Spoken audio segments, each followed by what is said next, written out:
So in the end, I did take the leap with credit card debt, no savings, nothing. Because the question is, and this is what kind of helped me to take the lead, is who says that I will not be able to be so successful with my own business that I will make the same amount or even more money in a very short amount of time? Who says that when you start your own business, you will not succeed and you will have like no money and you will work for minimum wage? Welcome to Startups Decoded, the show that gets real about what it takes to build a successful startup. I'm Andy Walsh, 2 times exited founder, strategist, and your host. Each week I talk with top founders, investors, and operators to unpack the plays that drive real traction, not just headlines. If you're building something bold, this is where you'll get the honest insights to scale with clarity and confidence. Let's keep growing together. Hit subscribe and share with your community. It would mean the world to me. Hello and welcome back to Startups Decoded. My name is Andy Walsh. What if one step in your life could change everything? Create new opportunity, new connections, new environment. Well, this is what happened to Alicia Teltz, who I've got on today. Alicia, welcome to the show. Thank you, Andy, for having me. I'm excited.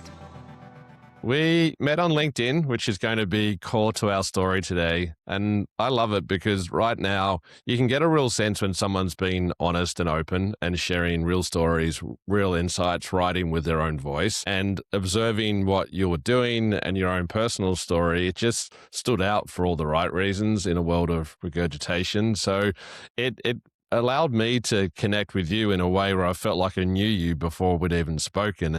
And I think that's a beautiful way to start a connection. And for you, is that, I guess broadly, is that intentionally who you are as a human being, or is it something that you've just applied when you're communicating about yourself? No, honestly, I do think that's just me as a human being. But also I find it so fascinating because in this digital world that we live in, it's easy to put on a facade. It's easy to pretend to be someone you're not. And especially on LinkedIn, a lot of people always think they have to pretend to be someone else. So I made the conscious effort to be myself. So in theory, yes, I'm making a conscious effort, but I make the conscious effort to be myself because I always want to make sure that if I speak to someone on LinkedIn and then jump on the phone, that I'm exactly the same person, that I sound the same person, that the people are not surprised, that they kind of, know me already. And for me, I've learned through, I guess, maybe not active testing and learning, but people will know me that I talk about vulnerability all the time. And vulnerability is a connector. People get scared about sharing who they are and what ultimately makes them tick. And I've found the more honest and open I am, the more people resonate with what I'm saying, who I am. It opens up doors as well. And it feels counterintuitive, which I think is a product of what society has taught us, and probably more so males as well. Like being vulnerable is seen as weakness. And I definitely know through research and through my own experience that it's the complete opposite. So to do that is important. But to rewind, I would love to give some context about yourself, because in life you make a lot of choices, and that can be career, it can be personal. And you had a moment where you decided to have a pretty big change in your life on both. Can you take us through where you're at in your life and then maybe the catalyst that opened the door for you to do what you do now? Yeah, absolutely. And I do hope that this is inspirational for others. And that is also one of the reasons why I open up. And I love that you also said in terms of like, you are vulnerable yourself. This is how we connect with people. We connect on the human level. And also this is where people think like, she understands me. She gets what I'm going through. And therefore, I really appreciate people opening up. And that's also why I opened up with my story. And it's a very personal story, but it got me to the place where I'm right now. And I'm going to give that whole introduction in a second. But yeah, this is why I share that story so that people can, see it is possible for them too. So basically, right now, as of kind of today, I have my own business. I left a big corporate career. I'll go into that in a second. And I'm basically in a completely different space, mentally, physically, emotionally, than I was just 18 months ago. So 18 months ago, by the way, I'm from Germany. I always like to tell people because they might wonder the whole episode, like, where is that accent from? So yeah, I'm born in Germany, but I left Germany when I was in my early 20s, booked a one-way ticket, moved to London, checked into a hostel. Complete other story. But anyhow, I basically now live in London, and I was in a corporate career B2B tech sales for 15 years, biggest companies, SAP, MasterCard, Gartner, and most recently LinkedIn. So I was in a very nice, comfortable position. Let's say I had a 250K paycheck, my pension, like all of these things. And LinkedIn, by the way, is the best employer I ever had. Like, it's such a good employer, work-life balance, all of these things. I had a long-term boyfriend. We were together for almost 10 years, had a dog, countryside house, big garden. I had a Tesla on the driveway. Like, on paper, it looked like the perfect life for so many people. Like, we were just gearing up to getting kids, marriage, all of these things. But actually, and I do hope that people resonate with this, because yes, on paper it was perfect and everyone would assume my life is perfect and I'm super happy. But I wasn't. I was in a loving relationship. My partner was great. There was no cheating, lying, whatever. It was a perfectly fine vanilla life. And that's the thing. It was vanilla and I wanted more from my life. I had that itch of I wanted more excitement. I wanted a little bit of unpredictability. I know it sounds weird, but I just felt there was more to life. And I could, at that point, completely envision how my life would go. Like, I knew how my future would look like, and I was bored by knowing how my future would look like. So that's where I took that step to end the relationship with my partner, which was incredibly hard because, as I said, when you're in a loving, long-term relationship, there is nothing that has gone wrong. It's literally just because I needed something else.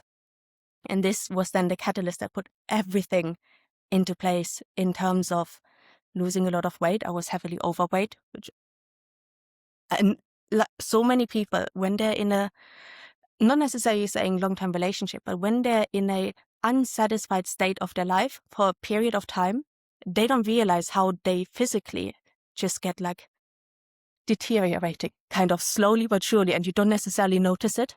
And that was exactly me. So since then, leaving that relationship and losing a lot of weight, changing my whole physical appearance, gave me also that confidence to then think, what could I do professionally as well? So I moved back to London, and my whole life centered then around, okay, I've already done this fucking, apologies for swearing, fucking hard thing in my private life. How can I then apply this potentially also in my professional life? Which I also did in the end, and I'm happy to dive into that, but I'm pausing here for a second. But yeah, this is kind of this one massive step of taking that decision, really fucking hard decision, that then put everything into motion. Thank you first. I love having these kind of conversations. I recently had Zava Lehman, who's a fellow German as well. He had a $60 million exit, and through the diligence process of that acquisition, his mum died in the middle of that.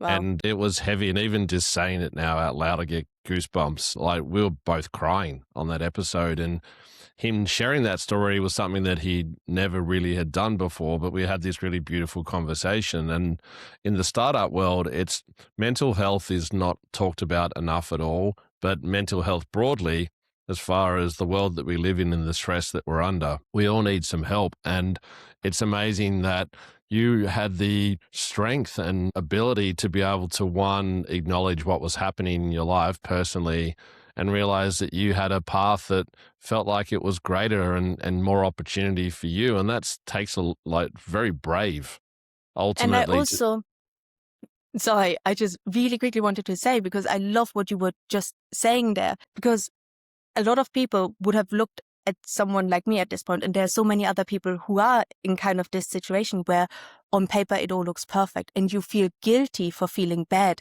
Because why should you feel bad? You have the perfect life. And this actually takes such a toll on you. Because yes, there are people out there that go through insane hardship, and you then feel like, well, I shouldn't feel bad. I shouldn't be depressed. I shouldn't feel dissatisfied with my life. And that actually takes a huge toll on you, feeling like this and feeling guilty for feeling like this. So I just want to encourage people that might feel like this. You're allowed to be frustrated and wanting more from life and wanting to drive a change, even though on paper it looks perfect. Again, I go back to these norms that we have in the world that we live, and it could be in startups, it could be in relationships, but there's things that almost feel like that you have a sense of guilt by wanting more, and wanting more is not a bad thing. We have one shot at this life, so to be able to make the most of it is really important. You don't want to be that person, and you hear stories about people in their last weeks of life talking about all the regrets that they had and they'd wish they'd done these things. And we're always going to have regrets, of course, but taking the initiative, I would call it, or the pragmatism, the strength to do what you did, that is ultimately a huge reinvention of yourself to a certain degree, but it also is who you are. And it sounds like that's what was happening for you. They had this bubbling around inside of you of like, on paper, as you said, it all looks great, but you actually wanted something different. You wanted life to be challenging or inspiring in new ways. So you made that big personal shift. And through that process, at that stage, was it just a desire to want more, or and you took that step, or did you think through what are all the things that are happening in my life that I need to change and had a grander plan? Was it like small steps, or did you just tear the Band-Aid off and jump in and change a lot of things all at once? Kind of, if you think about it, now it's been 18 months. In the grand scheme of things, yes, it was a very short amount of time. So it kind of did happen all at once, but it didn't all happen in one day. But so exactly what you said earlier. I also, when I was feeling at that point very dissatisfied with my life, I had a coach, a therapist. I was speaking to them because I felt like, again, they're a neutral partner. I felt like I was allowed to tell them how I truly felt, because when I speak to friends or my family, they would not understand. They would try to reason with me, and it just made me really angry. So then speaking with a therapist, I felt like I can finally say what I really think without being judged. And they did exactly that exercise, what you just described, of imagine you're 90 years old on your deathbed. And then I had to fill in sentences that said, like, I regret not having done, I regret not having said, I have, like, all of those questions. And this was really where, like, I need to change something. I absolutely need to change something. This was then breaking up with my partner, meant selling the house. It meant moving back to London. That also means selling the car, because it's ridiculous to have a car in London. Like that is just ridiculous. So lots of changes there, but also, again, some people might roll their eyes, but I had a dog with my partner. We raised him as a puppy. It's kind of my child. It's my baby. Like saying goodbye to my dog, because the dog is a countryside dog. He has a much better life with my now ex-partner than with me in London. But I knew I needed to be back in London to fulfill the dreams that I had. So basically also saying goodbye to my dog. Luckily, we went through like a process where we had relationship therapy. We like discussed, can we have like a future together in whatever shape or form? And we figured out we couldn't. So luckily we could still speak to each other afterwards, and I could still see my dog every now and then. But those changes, like breaking up with my partner, moving back to London, selling the house, selling the car, that happened like one after the other. And then I also thought a lot of chapters had closed, which then also meant professionally, it felt kind of strange because colleagues have met my previous partner, and it kind of felt strange continuing that in the same way when there has been so much other change. I'm not a psychologist, or I don't know, but I wonder, when we are already going through much change, maybe another big change feels easier to do it straight after rather than waiting another 5 years and then doing it. So I felt like, let's just do it.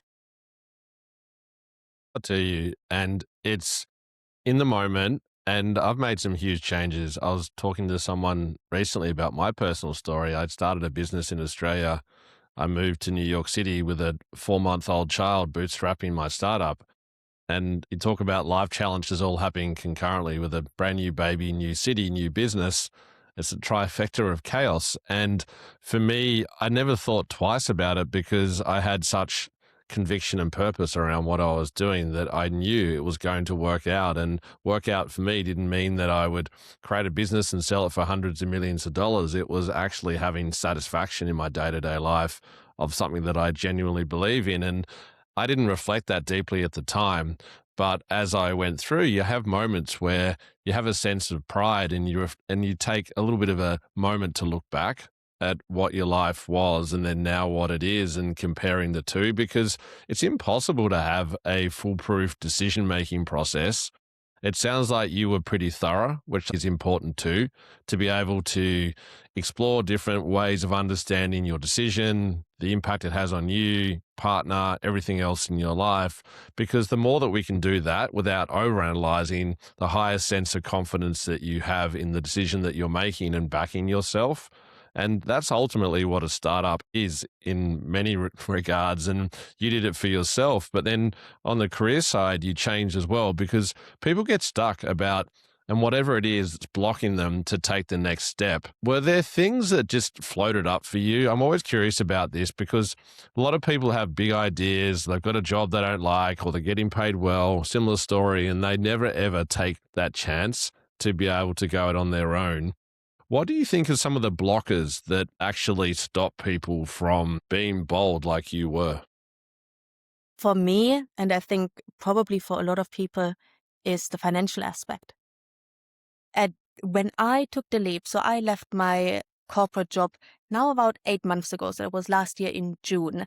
And at that point, and I'm being completely transparent, yes, I had a 250K paycheck, but that doesn't mean I'm great with money. That doesn't mean I have a lot of savings. Actually, in fact, because at that point I was already separated with my partner, but it took ages to sell the house. So I was still paying the mortgage and I had to pay rent in London. Imagine like New York City, for example, how much you have to pay per month. So, and then I still had my Tesla. I couldn't just get rid of the Tesla because also, thank you, Elon Musk. Lots of changes happening there. So I couldn't just sell the Tesla. I was locked in a contract because if I would have sold it, I would have lost insane amounts of money. So anyhow, over a very long time, well, I say very long, like a few months, I had to pay like twice for properties. I had to pay for the car and so many other bits and pieces that came up. And I didn't have like a big, as I said, like safety net. I was never great at saving money, always good at making money, but not at saving money. So that then in the end, I was thinking, I have to pay off my credit card debt first. I have to do this first and I have to save this. You know, you listen to like the typical advice that people give, like have like a rainy day fund of at least like 3 months salary, all of these things. And I thought, like, okay, I will do that. I just could not save it up because yes, I had so much debt, but also I just wanted to finally take action. So in the end, I did take the leap with credit card debt, no savings, nothing. Because the question is, and this is what kind of helped me to take the lead, is who says that I will not be able to be so successful with my own business that I will make the same amount or even more money with my own business in a very short amount of time? Who says that when you start your own business, you will not succeed and you will have like no money and you will work for minimum wage? It's a money mindset. And to be fair, it also turned out. So I left at the end of June. So July was my first month of being self-employed. In September, I already had replaced my corporate salary, like the monthly equivalent of it. So not saying that it was just like easy and just all up from there, but just saying from a money mindset, it actually did happen very fast for me. And having the ability to test that out a little bit and have a like simple budget checks, things where you know what your lifestyle is and being aware of the conditions you're stepping into. And I didn't to a certain degree. And I reflect on that a lot. Was I naive? Maybe a little. Was I optimistic? Yes. That's how I lived and breathed my life. Did I have high conviction what I was doing? 100% I did. And I didn't do the behind the scenes play. And anyone that knows me well knows that I'm buttoned up and organized and structured with everything that I do. So it was in probably like contradiction to my standard behavior, but I'm so glad that I did because it's created more opportunity. And there's a real element of momentum off the back of such like huge action. And you talk about that a lot as far as the decision that you made. It didn't just change your ability to chase your dream. It actually changed the way that you process and think and make decisions. And that leap is the biggest one from what it sounds like. But can you tell me a little bit as far as the way that you saw the world, like after going through that huge shift versus when you're in it? Because it sounds like you were frustrated. What happened next as far as your state of mind? Did you feel like you were seeing the world in slow motion and like all of a sudden you had like grander things happening around you? Talk us through that shift a little bit. It was actually, it was a process, I would say, going forward because, by the way, in the end, with my therapist, I had some help with going through that breakup because they prepared me for it. I had no idea because they said when you go through a breakup, you go through stages of grief, like as if someone would be dying. Like you go through those stages and they can take up to like 2-3 months and obviously longer. But that means once you break up, you go through so many emotions that you're kind of like in a shock state. You're just like, this is kind of like pure survival until you realize what's going on. But then also you get that sense of, oh my God, I can do whatever the fuck I want in my life. I'm an adult. I have my health, thank God. But I can, if I make the decision to travel to Spain tomorrow, book a ticket, I do it. Obviously, if you have a job, etc., like it's not that easy. But in theory, I can make the decisions that I want, like quitting my job, for example. Like that sense of finally being able to be in full ownership of your life, that was so powerful and so enlightening. And suddenly I was just like spreading like love and positive energy, because I was just like, I felt like I can rule the world. This is also a feeling that was like huge euphoria.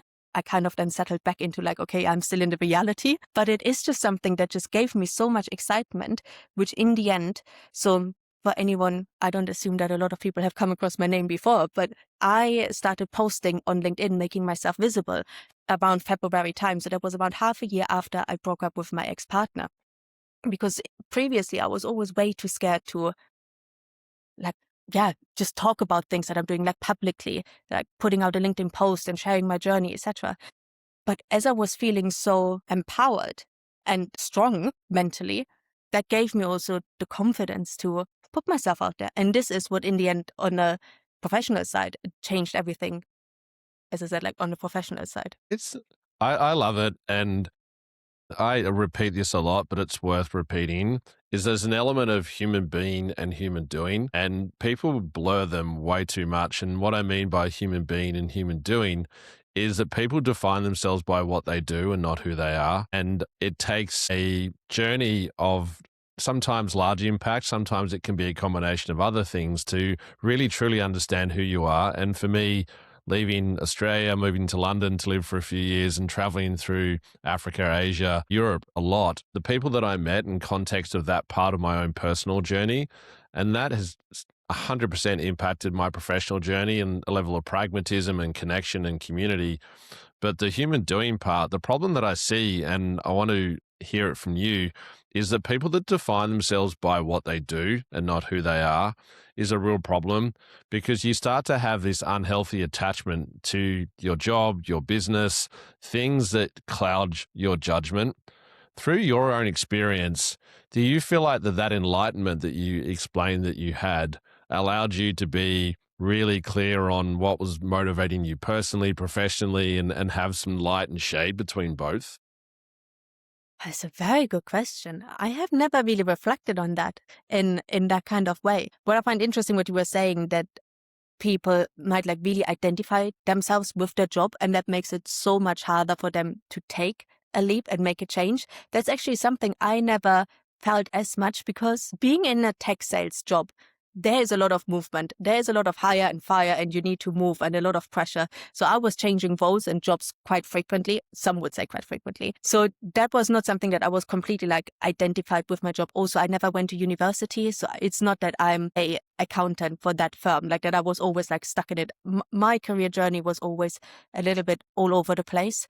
But yeah, in the end, showing up on the platform, making myself visible, this was interesting because I started to talk about things, and talking about things made me realize, what do I want to talk about? So it's like, this gave me a lot of like insight into what do I enjoy talking about? What are my passions? What is something that I enjoy writing about and sharing with the world? And that gave me, a lot of insights into me and my personality and how do I want to show up. And I think that is like the aspect where I think that gave me a lot of insights into my human persona. Yeah, and I don't think as human beings that we look inside of ourselves anywhere near as often as we should. And the ability to take lessons and learn. And I think about my own business journey. We were just so focused on where we were going. We never paused and stopped about success and lessons and learning. And that changed my life in so many ways, good and bad, the things that you learn through that. But that active reflection is really important. And you touched on something there as well, which I want to unpack a little bit, is around your experience that you had in storytelling through that too, because that active reflection allowed you to really think about your personal passions, your values, the things that motivated you. And funny enough, I've got lots of worksheets on the Substack for Startups Decoded, and the most popular one still is the values exercise. I've got about 7 or 8, I think, worksheets in there that you can do. Some of them are really simple, and then some of them are more complex in nature as far as like what you put in and what you get out of it. But the intention is to craft who you are as a human being, what do you stand for, and then how do you start to build that culture around you where people have shared values. You don't have to be exactly the same. There's an intention that goes around it as well. Like, so through your own journey, were you able to then test and learn a little bit as far as when you're writing and sharing those stories, understanding who you are? Because it's a really, I'd say, almost confronting place to be sometimes, in the sense of when you start, what do you talk about? How much do you share? And it's a real personal journey, and you have to have a lot of conviction, but you also have to have courage to do that. Yeah. You know what? Previously, whenever I was thinking about like my values and what do I stand for, I always looked for them with a mask on, always thinking, what should my values be? What would be good values in terms of helping people in need, or like, I don't know, travel, and like certain things that are, again, like just nice to have things. But actually, when I really think about myself, and this is also why now I talk about these things so openly, is I am money driven. That's why I've always been in a sales job. Nobody happily does a sales job. It comes with a lot of pressure and responsibility and burnout. Like, why would you do it? You do it for the money. Fair enough. And I want, for people who feel in that way, tell them you're allowed to have whatever values, to want whatever you want in life. You don't need to apologize for it. You don't need to justify it. And this is also another value of mine, in the sense of you do not need to justify your goals. You do not need to justify your dreams to anyone, and being unapologetic. So this is like the ambition, being money driven, yes, but also being honest and unapologetic and standing by what you want. And if someone doesn't agree with it, that's fine. I have my goals. You have your goals. They might be different.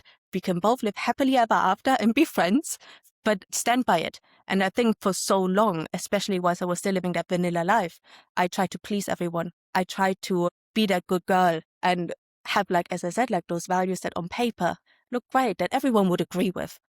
I know today there might be people even listening to this podcast thinking like, she sounds a bit like a bitch. She's after money and like this and this.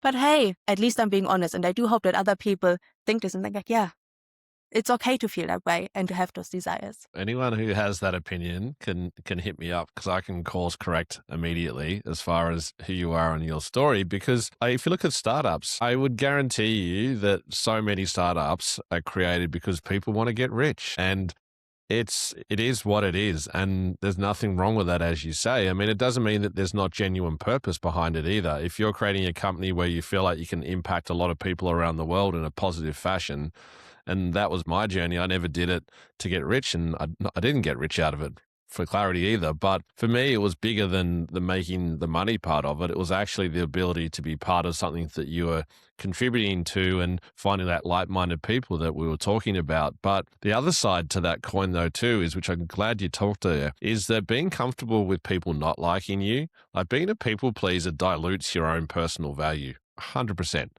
There's no debate about that, because as soon as you start to adapt and compromise around other people because there's conflict or tension between the two of you and what you believe, you start to lose sense of who you are. And a diluted sense of yourself is not good for anyone else in your life, particularly yourself. So being able to have conviction on who you are, and stand tall and be proud and be comfortable if someone doesn't like you, that's okay. It doesn't mean you can treat someone like shit. It just means that you can be proud of what you're doing. If someone doesn't resonate with that, then just accept it and sleep well at night, is the advice I would give. Absolutely. But it is so hard. It is so hard not to please people. It is so hard to not give the answer that you know would be the satisfying answer, and to stand by what you truly believe, even if it pisses some people off. It is insanely hard. So I just want to say, if other people feel like, oh, I get it, I feel the same, and I need to remind myself proactively that I literally cannot please everyone. And that is fine. And you live a much better life if you don't try to. And also, Agree. by the way, what I have learned fairly recently, actually, about money is I was always chasing money. Money, money, money. When I was in school, I saw my school book the other day. And there was like, what do you want to be in the future? And that was like, I was 18 when I was written, and I wrote down, I want to be a millionaire. Now, and as I said, this is actually just a few months ago, I realized I don't want to be a millionaire. I want to have the lifestyle of a millionaire, which in the end, for me, distills into freedom. And that goes again back to why I broke up with my ex-partner, is that freedom over where I want to live, what decisions I want to make, how much I want to work, when I want to work. Being a millionaire, that gives you that lifestyle.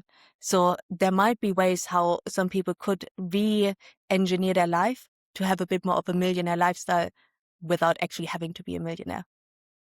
You can flip that and reframe it really simply as far as like millionaire basically empowers you to chase the things that you're passionate about. So if you're able to do the same exercise and put your North Star down, which is ultimately your purpose, like what gets me out of bed, what drives me, and it's not something that's ever achievable. It's something that anchors your direction. It's a path that you want to tread. And then what you get passion and joy out of along the way is part of that journey. And you never ever get there, as I said. But I love that you say that too, because what you're doing is saying, I'm actually want to succeed so I can have a lifestyle that suits me rather than feel like I'm just chasing my tail every day and really struggling to get by. It's all around thriving and not surviving mentality. So I connect with that a lot. The other part there too, which is perfectly set up for today, is your experience within LinkedIn, which was another catalyst moment for you as far as observation of what was happening around you. And in the last few years, LinkedIn, it probably happened around the pandemic time. It went from people using it, and it was probably more like a resume service rather than as a like storytelling platform for people as well. But you were working at LinkedIn, you talked about such a positive experience. But the observation that you've talked about, though, is that it didn't feel like the culture reflected the way that people now use it. And there was a bit of a contrast in the lack of people using LinkedIn almost. Yeah. So to take a step back, I think what a lot of people don't know about LinkedIn is it's an $18 billion software company. It's not a fun social media company. It is a proper business that is owned by Microsoft with shareholders, very revenue driven, huge 20,000 employees.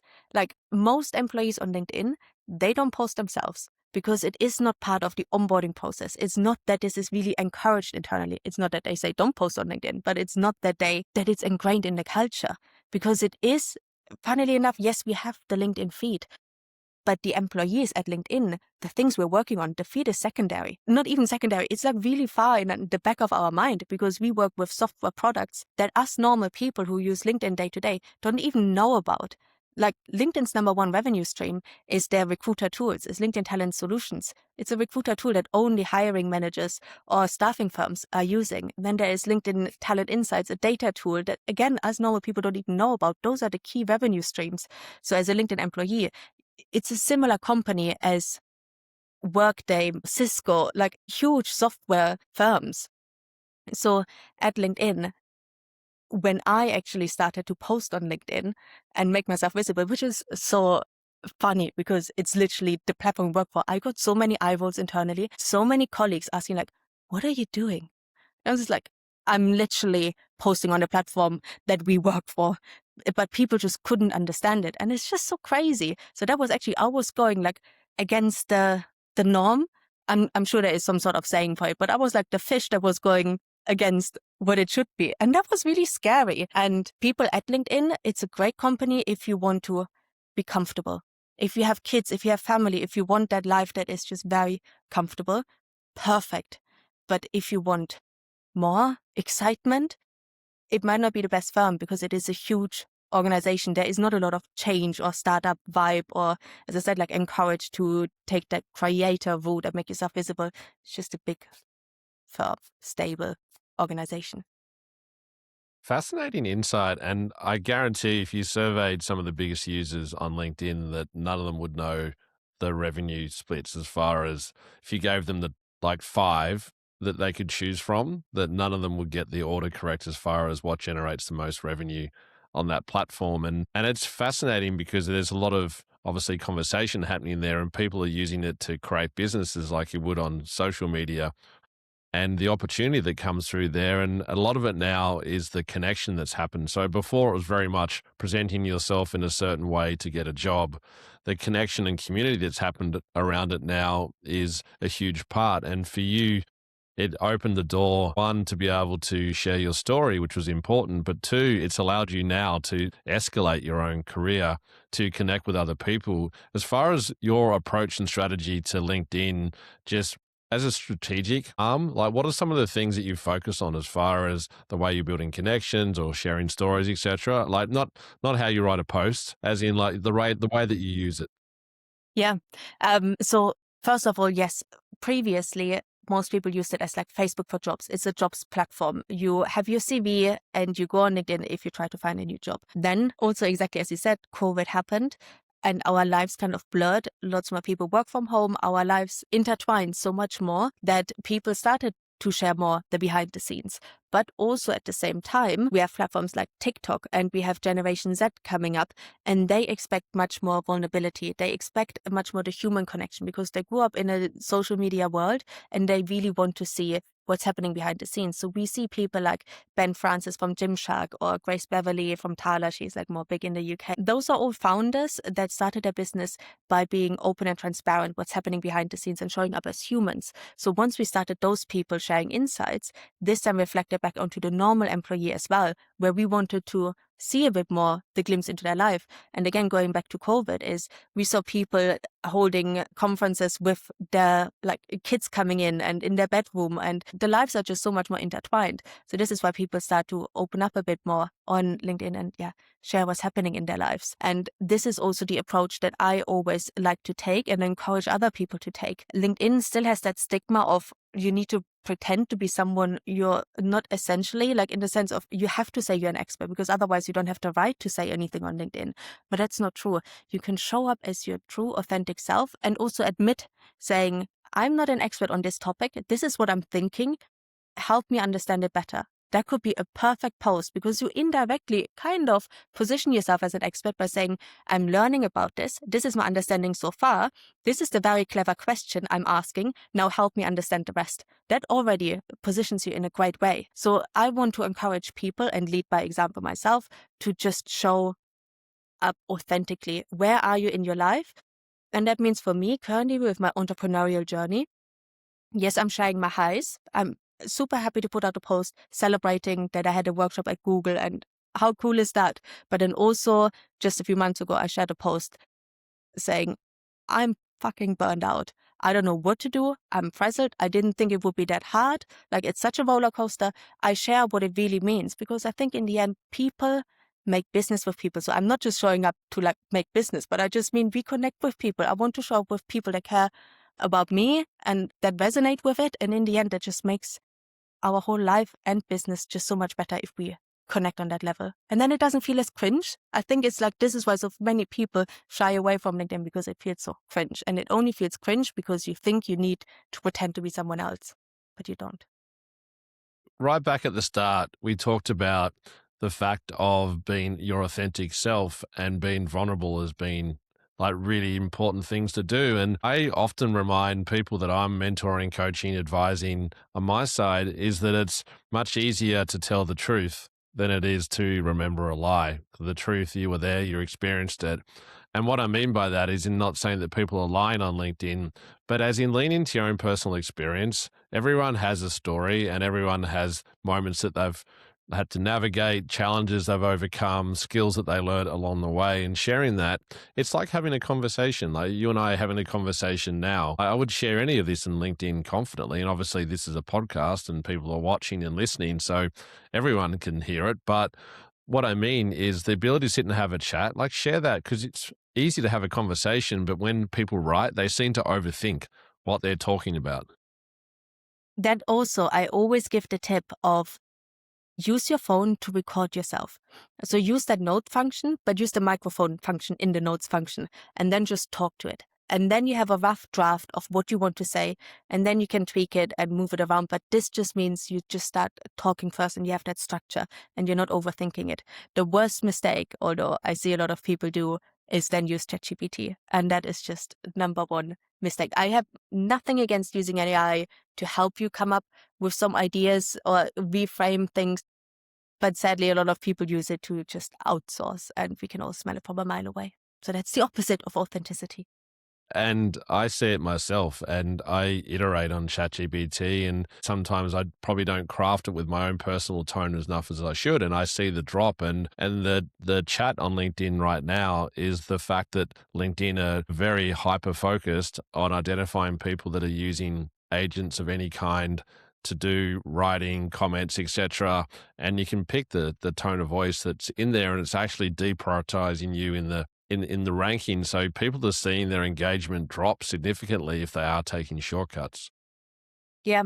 So LinkedIn has publicly said that they're going to tackle one, which is called like engagement pods and AI commenting, and the other is just the way how the feed itself is structured. Just as a very quick like recap, because now with AI, it's so much easier to put out content. In general, LinkedIn is growing and growing and growing. It's 1.3 billion users by now.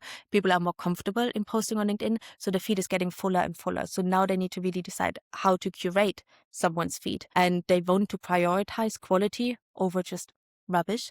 Well, when I say rubbish, a lot of people also use LinkedIn, for example, for like promoting a podcast, which is perfectly fine. But if you just put out a post saying, check out my podcast, that's not helpful for LinkedIn or for anyone, because that means they have then to click and go somewhere else. Much better would be to summarize like, wow, this is like what I didn't expect for this conversation to happen, like key insights, and then saying, check out the podcast. So LinkedIn wants to have posts that are giving value in the sense of educational, but also in the sense of it motivates people. It shares a bit of a story, like it is interesting for people to consume.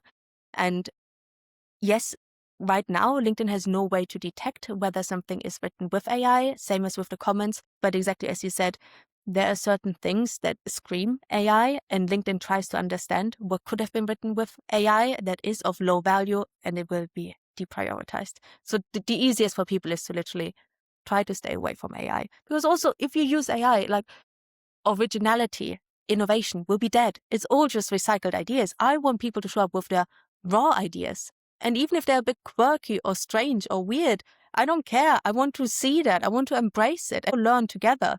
But don't just recycle by trying to be perfect. Please take note, everyone. It's filtering through the noise is just overwhelming. And I like LinkedIn and I like to learn and grow, but filtering the good from the bad is tedious. Yeah. So to finish up, I'd love to hear from you around the day-to-day. Like, what sort of things are you doing now? You've got a really fascinating story. How do you help other people now in your own business? Yeah. So I started posting on LinkedIn, grew my following, and I was still at LinkedIn when I started that journey. So I learned a lot on what it actually means to post, because as I said earlier, I had no idea how to do it. So now I continue that journey, but on a self-employed basis. So when I started showing up on LinkedIn, so many people came my way asking, how do I best do it? How do I do it most authentically?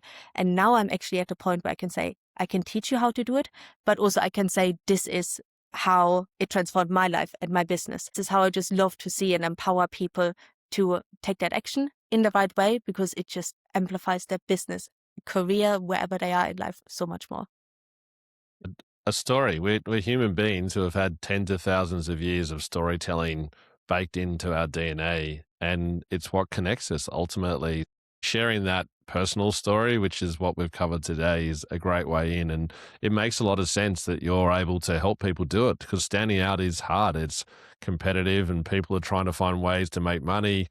The industry is shifting as far as like where you get a job and how you earn money, and people are having to get creative and hack and find ways to do things. It's going to be a really fascinating year. So Alicia, I'm so grateful for your time. This has been really fascinating, and thank you again for being very open about sharing your story.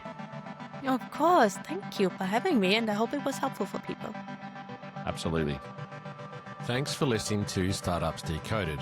If today's conversation helped you think differently, share it with a founder in your network. And don't forget to subscribe for real-world startup insights every week. We really value your support. If you're interested in partnering with us, email hello@startupsdecoded.com. I'm Andy Walsh. I'll see you next week.